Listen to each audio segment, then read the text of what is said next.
November 1979. As fireworks lit up the London sky on Guy Fawkes night, something sinister was unfolding beneath the city's streets. 15-year-old Martin Allen, a schoolboy from North London, vanished in broad daylight from the King's Cross underground station. Witnesses later recount seeing him being led away by a stranger, a man, calm, deliberate, and chillingly ordinary. His school bag, his lunch, even his model railway pieces disappeared with him, leaving nothing but questions, speculation, and a haunting trail of missed chances. In a city of millions, a boy was stolen and no one knows where he went. Welcome to Crimes That Haunt Us. We release a new case every Sunday at 6 p.m, so hit subscribe and don't miss the next one. And let me know your thoughts on this case in the comments. I'd love to hear what you think.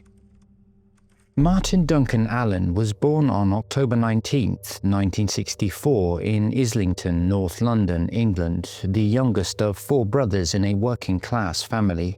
His father, Tom Allen, was a chauffeur who worked in various roles before securing a prestigious position with the Australian High Commission in 1976. His mother, Eileen Allen, was a secretary at Tufnell Park Primary School and later worked with disabled children. Martin's brothers were Robert Bob Allen, the older brother living near Holloway Road with his wife Sue and son Paul, Kevin Allen, and Jeffrey Jeff Allen, a brother who often travelled to school with Martin. The Allens initially lived in a council flat in Hornsey Road, North London. In 1976, when Martin was 12, Tom's job led them to relocate to a cottage on the grounds of the Australian High Commission at Hyde Park Gate, Kensington, London. Their neighbours included the De Beers jewellery family, and regular high-profile visitors to the High Commission included Margaret Thatcher, who had a passing acquaintance with Tom Allen, and also Edward Heath. Martin was described as intelligent, shy, and looking younger than his age. He excelled in French, mathematics, and drawing, but was not the type to run away. He had a fond interest in model railway trains and was a keen drawer, passions that painted a picture of a quiet, creative boy. He attended Central Foundation Grammar School for Boys at Cowper Street, Old Street, London. His headmaster was Mr. Barnes and his teacher was Miss Redding. Martin had a Saturday job with boss Martin Shan. His friends included Ian Fletcher, Robert Toft, Michael Welsh, David Herzberg, Paul Stokes, and James Aldridge. But beneath this ordinary life lurked troubling signs. In May 1979, police found Martin frequenting Piccadilly Circus, a known area for rent boys and underage male prostitution, raising early concerns about potential vulnerability to grooming or exploitation networks in London's underbelly, adding a layer of foreshadowing to his susceptibility on public transport, though no direct evidence of grooming exists. While living at the Hyde Park Gate cottage, Martin occasionally washed cars at Dolphin Square in Pimlico, a luxury apartment complex owned in part by the Australian High Commission where his father worked. Dolphin Square later became a focal point in abuse inquiries due to allegations of high society parties involving young boys, with their chauffeurs reportedly transporting clients and minors. This connection raises speculative questions about indirect exposure to predatory circles, though such anecdotal accounts remain unproven. On November 5, 1979, Guy Fawkes night enveloped London in a frenzy of fireworks and crowded streets, masking a tragedy that would unfold. Morning, 5th of November 1979, Martin travelled to school with his brother Jeff from Hyde Park Gate, taking the Circle line from Gloucester Road Station to King's Cross, then transferring to the Northern Line to Old Street Station, arriving at Central Foundation Grammar School around about 9 a.m. That afternoon at 3 p.m, school ended at the Central Foundation Grammar School. No incidents were reported by teachers or peers, indicating a typical school day. Martin then travelled back with friend Ian Fletcher from Old Street to King's Cross on the Northern Line, arriving approximately 3:50 p.m. Around 3:50 p.m. at King's Cross Station, Ian Fletcher reported the last confirmed sighting of Martin, seeing him enter the escalator to the southbound Piccadilly line platform, heading toward Hyde Park Gate to collect £1 owed to sister-in-law Sue before going to Bob and Sue's home in Holloway for the evening, as Eileen would be home late. An initial police report claimed Martin was seen returning home around 5 p.m. by brother Kevin, but Kevin denied this in 2009 interviews, calling it a fabrication that muddied the timeline and suggesting possible early mishandling or misinformation, though no evidence proves deliberate intent. Between 3:50 and 4 p.m. at King's Cross Station, witnesses 2 and 3, James Aldridge and his friend David, saw a boy matching Martin's description, 5 feet 5 inches tall, slim build, brown hair, wearing a school uniform, grey trousers, navy blazer with a school badge, carrying a yellow Astral sports bag with PE kit, books, lunchbox and model railway parts, alone on the escalator to the Piccadilly line. 2 additional unnamed witnesses at King's Cross corroborated a similar sighting. 4 p.m. at Gloucester Road Station, witness 4, a woman, saw a man described as approximately 6 feet tall, in his 30s, well built, with very fair blonde hair, a prominent mustache, and dressed in a denim jacket and trousers, throw a boy, matching Martin's description, who appeared frightened and reluctant, against a wall outside the station, in what appeared to be an aggressive act of control. Also at 4 p.m., witness 5 saw a boy matching Martin's description and the man, again described as approximately 6 feet tall, in his 30s and well built, wearing the same clothing, together in a lift, with the boy seeming uneasy and the man maintaining close proximity. At 4:15 p.m., still at Gloucester Road Station, witness 6 saw a boy matching Martin's description, appearing distressed and nervous on the platform, with the man, described the same as prior witnesses, having his arm around the boy's shoulder and prodding him in the back while holding him by the neck. They boarded a westbound Piccadilly line train to Rayners Lane and exited at Earl's Court. This sighting prompted the creation of an artist's impression by police artist Herbert Freeth, based on descriptions from 6 witnesses, which was released in mid-December 1979 following a televised appeal. Sometime between 4:20 and 4:35 p.m., witness 7, a 12-year-old boy, saw a boy matching Martin's description and the man boarding a Richmond-bound District Line train on the District Line platform. The boy seemed reluctant and distressed, and the man said to him, "Don't try to run." The verbal threat, combined with the boy's visible distress, paints a vivid scene of coercion, a rare element in abduction cases that emphasizes the abductor's boldness in a crowded public space during fireworks celebrations. Between 4:20 and 4:35 p.m., witness 8 saw a boy matching Martin's description and the same-looking man alighting the train at Earl's Court Station, with the boy showing signs of reluctance as the man urged him forward. Again between 4:20 to 4:35 p.m. at Earl's Court Station, witnesses 9 and 10 saw a boy matching Martin's description and the man exiting at Earl's Court Road, with the boy appearing subdued and the man guiding him firmly. These multiple witnesses corroborated distress, verbal threats, and physical prodding, highlighting the audacity of the act. The disappearance of Martin's bag, lunchbox, and model railway parts suggests possible abductor intent to remove identifiable items or premeditation, though this remains speculative without forensic evidence. That evening, Martin did not arrive at Bob and Sue's home in Holloway. His parents assumed he stayed there due to fireworks. No alarm was raised.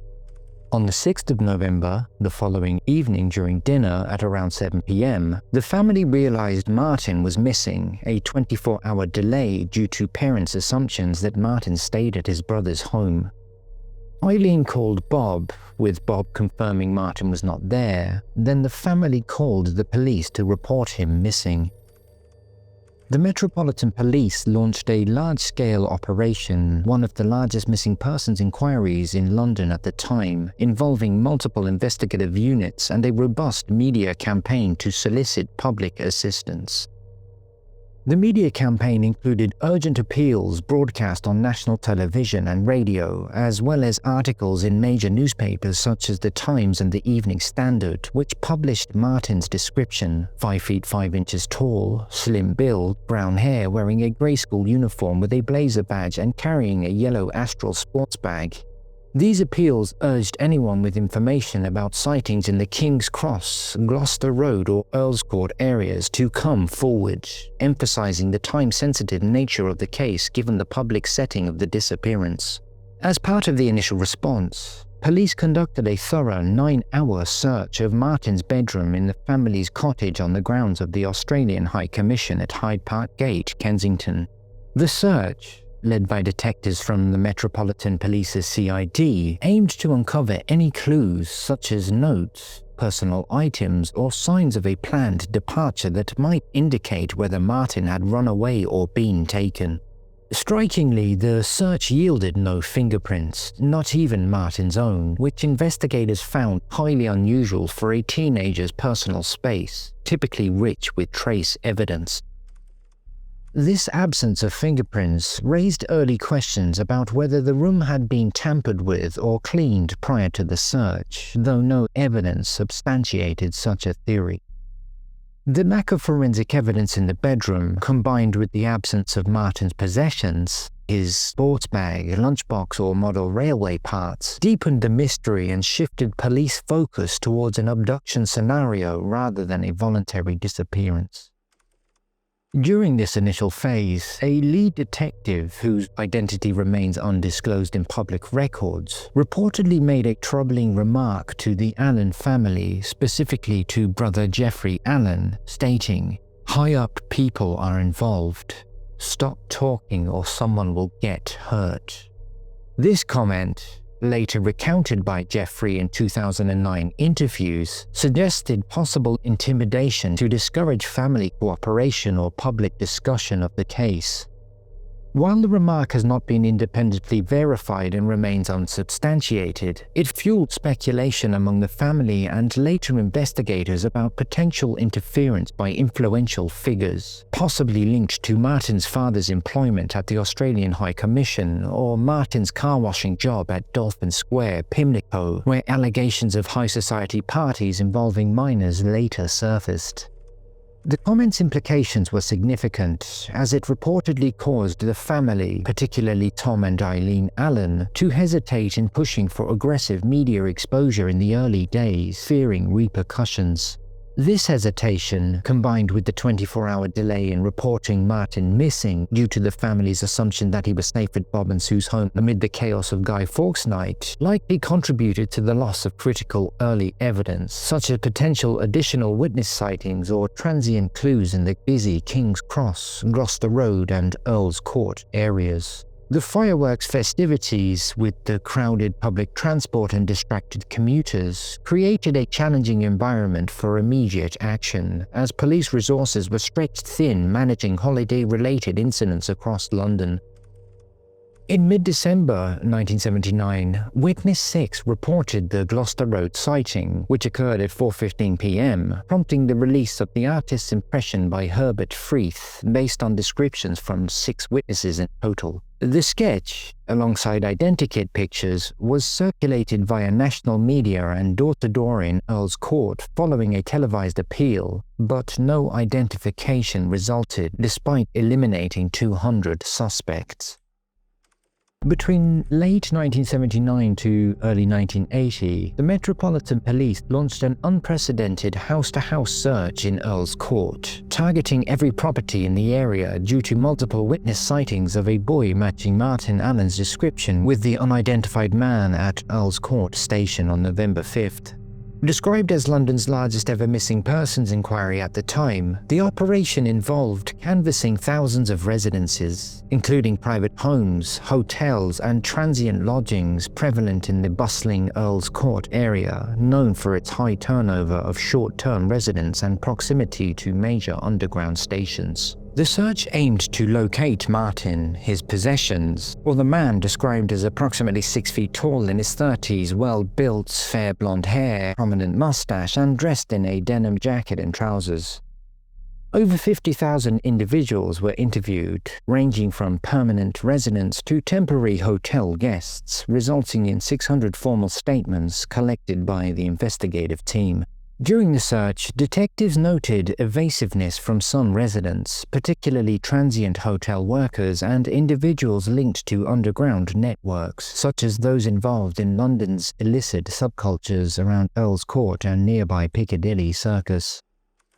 These networks, loosely associated with rent-boy scenes and temporary lodgings, led investigators to hypothesize that the abductor may have blended into the area's anonymous, high-turnover environment, possibly staying in a local hotel or flat to evade detection. However, no concrete evidence supported this theory, and it remained speculative, as no specific lodging or individual was ever tied to the case.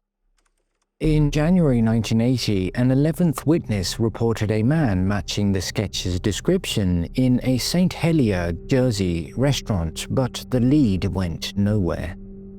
A 12th witness, a young boy, found schoolbooks on a porch opposite Gloucester Road station after reading a newspaper story in a barber shop. This lead was quickly ruled out as coincidental, with no forensic links established, though it fueled brief speculation about the abductor discarding items near the sighting. In early 1980, 2 women, described at the time as prostitutes, came forward with information about a client they described as having a Canadian or German background, based on his accent and self-reported origins. This individual, whose identity was never publicly disclosed, was reported to have expressed a specific interest in young boys, particularly those who appeared vulnerable or were runaways, during encounters in the Piccadilly Circus area. These prostitutes claimed the man had made comments suggesting possible knowledge of Martin Allen, though their statements were vague and lacked specific details tying him directly to the disappearance. This lead emerged during police interviews with individuals in Piccadilly Circus, where Martin had been found frequenting earlier in May 1979, raising concerns about his potential vulnerability. A further investigation revealed he was known to Canadian authorities for prior minor offences, though none were explicitly linked to children in available court records. Immigration records, obtained by the Metropolitan Police in collaboration with Interpol, confirmed that this individual had left the United Kingdom and was in Canada by November 5, 1979, effectively ruling him out as the man seen with Martin at Gloucester Road and Earl's Court stations. Despite this, the lead was pursued due to the man's described physical similarities to the artist's impression. However, the lack of concrete evidence prevented extradition or further action. No charges were filed, and the lead was ultimately deemed a dead end. Additional tips surfaced from other Piccadilly informants, primarily from individuals within the area's underground subculture, including other sex workers and transient figures. These informants reported a man in his 30s, also matching the artist's impression description, who had been seen in the weeks prior to November 5, 1979, inquiring about young runaways or boys available for hire in the Piccadilly Circus and Dilly areas. These reports were consistent with the witness descriptions from the abduction day, for example blonde hair and denim clothing, but were frustratingly vague, lacking specific times or dates or verifiable interactions with Martin. Police canvassed the area extensively, distributing the artist's impression and identikit pictures to local businesses, shelters, and known hangouts, but the transient nature of Piccadilly Circus's population, characterized by anonymity and reluctance to cooperate with authorities, hindered progress. Between 1981 to 1982, Scotland Yard explored potential links between Martin Allen's 1979 disappearance and the abduction of Vishal Mehrotra, who vanished on the 29th of July 1981 near Putney Bridge, London, during the royal wedding celebrations of Prince Charles and Diana Spencer. Vishal, the son of magistrate Vishamba Mehrotra, was last seen walking home from a family outing approximately 2 miles from his home in Putney. The similarities between the cases, both involving young boys abducted in public London settings during high-profile events, prompted investigators to consider a possible pattern, particularly given the proximity of the locations, with Earl's Court and Putney being roughly 3 miles apart, and the shared context of vulnerable youths potentially targeted by predatory networks. A key focus of this investigation was the Elm Guest House, a bed and breakfast in Barnes, London, which was known at the time as a homosexual-friendly B&B and later emerged as a suspected hub for a child predator ring allegedly involving influential figures. The guest house was run by Haroon and Carol Kassir, who, in 1982, were convicted of running a disorderly house, a charge related to facilitating sexual activity on the premises, though not for direct child abuse. Following a police raid prompted by reports of underage male prostitution, investigators uncovered logbooks that allegedly contained pseudonyms of VIPs, rumored to include politicians, businessmen, and entertainment figures, alongside references to young boys. Some entries in these logbooks were later found to be forged during the 2012 independent inquiry into child sexual abuse, suggesting organized abuse but lacking verifiable evidence linking specific individuals to crimes. Vishal Mehrotra's father, Vishamba, received an anonymous phone call in 1981 from a man claiming to be a prostitute, alleging that Vishal had been taken to Elm Guest House and killed by highly placed figures involved in a child predator network. A tape recording was provided to the police, but Scotland Yard declined to investigate further, citing insufficient evidence to substantiate the claims. This refusal fueled speculation of a cover-up, particularly given the high-profile nature of the alleged visitors, though no concrete evidence ever confirmed these accusations. On the 25th of November 1982, about 7 months after his vanishing, partial remains, including a skull and torso, of Vishal were discovered buried in a remote marshland area called Alder Copse at Durley Marsh Farm in Rogate, West Sussex, approximately 50 miles from where he vanished.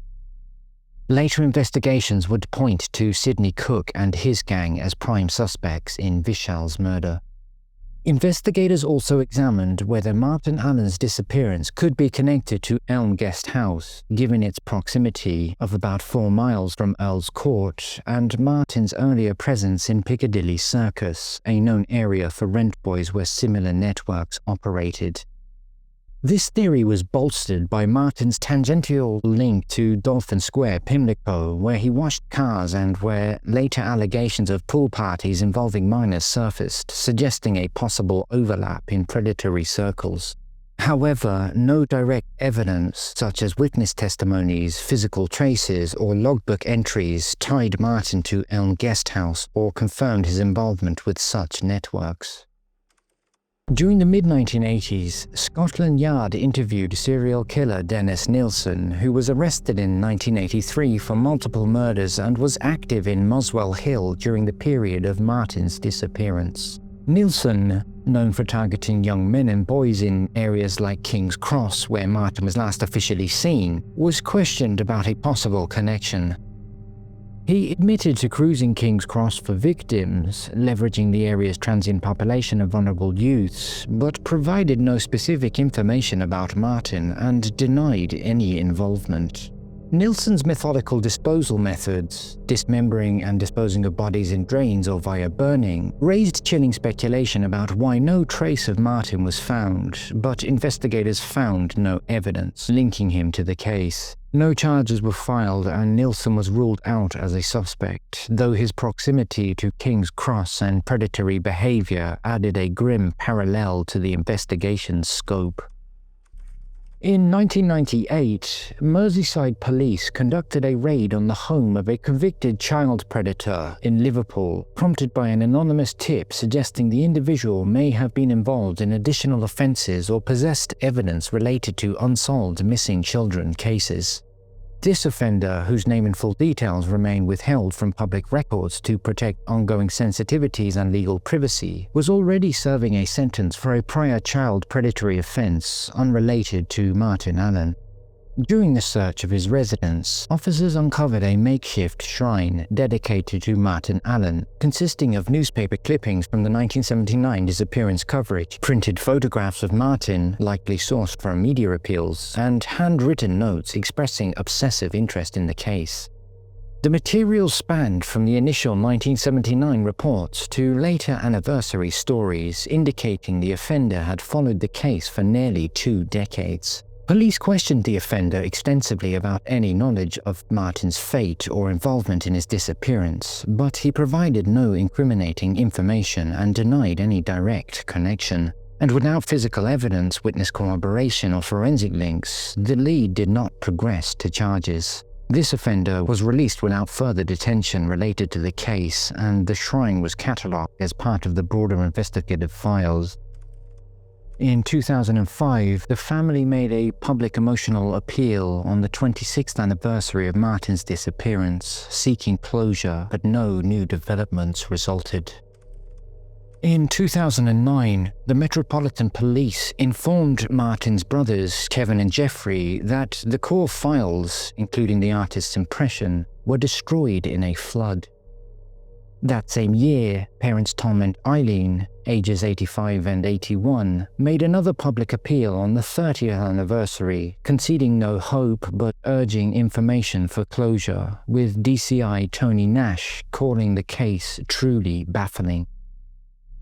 Reports surfaced that a retired officer had taken files to Spain, with attempts to question him failing due to a lack of a Spanish warrant, fueling speculation of suppression, though unproven. Kevin Allen publicly stated in a later interview with The Mirror in 2015 that police admitted some files were not lost but had been taken by a retired detective chief inspector who moved to Spain around the 1990s. The family believed these files related directly to Martin's disappearance and might contain vital clues suppressed to protect influential figures.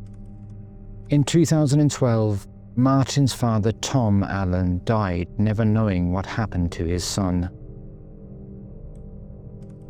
Between 2014 to 2016, the Metropolitan Police launched Operation Midland, a high-profile investigation prompted by allegations from a man known as Nick, later identified as Carl Beech, who claimed to have been a victim of a Westminster-based pedophile ring involving high-profile figures in the 1970s and 80s. Beech alleged that this ring, purportedly comprising politicians, military officials, and other establishment figures, was responsible for the murder of 3 boys, one of whom he claimed resembled Martin Allen. Specifically, Beech described an abduction in 1979 at Carlton House Terrace, London, asserting that the boy's body was disposed of at a remote location along the River Thames. These claims reignited interest in Martin's case, given his 1979 disappearance and tangential links to elite circles through his father's employment at the Australia High Commission and his car-washing job at Dolphin Square, Pimlico. Operation Midland, costing approximately £2 million, investigated prominent individuals named by Beech, including 2 former high-profile politicians, based on allegations of organised abuse at locations like Dolphin Square and Elm Guest House in Barnes. The operation involved extensive resources, including interviews, property searches, and reviews of historical records. However, by early 2016, Operation Midland began to unravel as Beech's allegations were scrutinized further. Investigators found inconsistencies, including evidence that Beech had researched Martin's case online, likely fabricating details to bolster his claims. In March 2016, the operation collapsed with no charges filed as Beech's accounts were deemed unreliable. In 2019, Beech was convicted of perverting the course of justice and fraud, receiving an 18-year prison sentence for fabricating the entire VIP ring narrative, which was found to have exploited real cases like Martin's for credibility. The discrediting of Beech's claims was a significant blow to the Allen family, with Kevin Allen publicly expressing bitter disappointment in media interviews, noting the false hope generated by the investigation's initial promises. As part of Operation Midland's follow-up in 2016, police questioned Sidney Cooke, a notorious child predator and leader of the Dirty Dozen gang, convicted in 1985 for the murder of 14-year-old Jason Swift. Cooke, imprisoned in HMP Franklin, Durham, was investigated due to his history of targeting vulnerable boys in London, including cruising areas like King's Cross where Martin was last officially seen. However, Cooke denied any involvement, and no evidence such as witness statements, forensic traces, or connections to Martin's last movements linked him to the case. No charges were filed, and Cooke remained incarcerated for his prior crimes. In 2015, Eileen Allen died following years of grief. Brothers Kevin and Jeffrey continued seeking answers, though no new appeals were launched. Martin Allen was just 15 years old, a bright, shy boy with a love for drawing, languages, and model railways. He had a family who adored him and a future waiting to be lived. That future was cruelly stolen on that November evening in 1979. Though the truth of what happened remains hidden, Martin's memory endures. He is not just a name in a cold case file, but a son, a brother, and a boy who deserved so much more. May his story never be forgotten.